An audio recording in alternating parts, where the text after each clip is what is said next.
Village food চ্যানেলে সবাইকে নমস্কার এবং স্বাগত।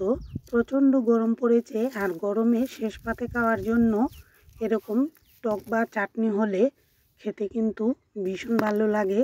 আর এই রান্নাটা ভীষণ মুখরোচকও। ঘরে থাকা খুব সহজ উপকরণে অল্প সময়ে তৈরি করে নেওয়া যায়।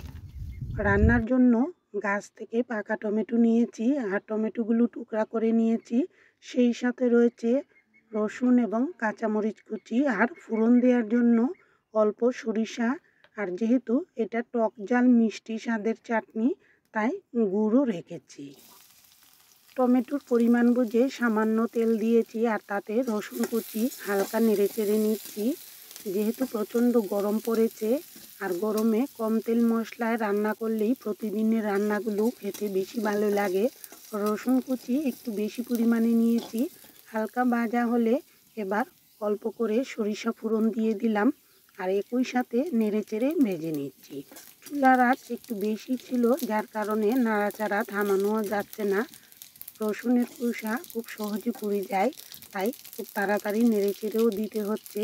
সেই ফাঁকে দিয়ে দিলাম কাঁচামরিচ কুচি। এই রান্নাটা কাঁচামরিচ দিয়ে তৈরি করলেও ভালো লাগে, আবার সামান্য পরিমাণে শুকনো মরিচ ফোড়ন দিলেও ঘ্রাণ খুবই সুন্দর হয়।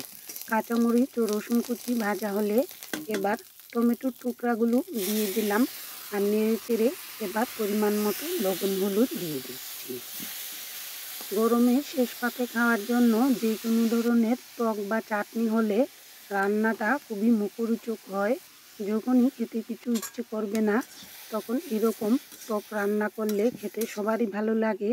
আর টক ঝাল মিষ্টি স্বাদের চাটনি কিন্তু ইচ্ছে করলে অন্যান্য খাবারের সাথে ডিম ভুনা, মাছ, মাংস, পোলাও এসবের সাথেও পরিবেশন করা যায়।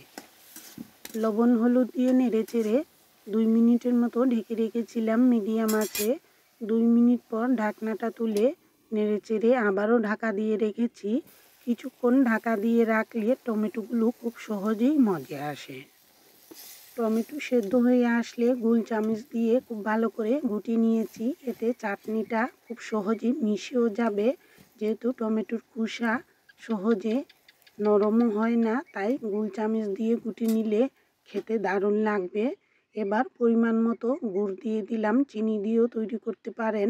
আর যে যেমন টক বা মিষ্টির পরিমাণ খেতে পছন্দ করেন সেরকমই দিয়ে দিতে হবে। গুড় দিয়ে সামান্য জল দিয়েছি, যাতে গুড়টা সহজে গলে যায়। কিছুক্ষণ এভাবে নেড়ে চেড়ে নিলাম, আর হালকা একটু ঝোল রেখে নামিয়ে নিয়েছি।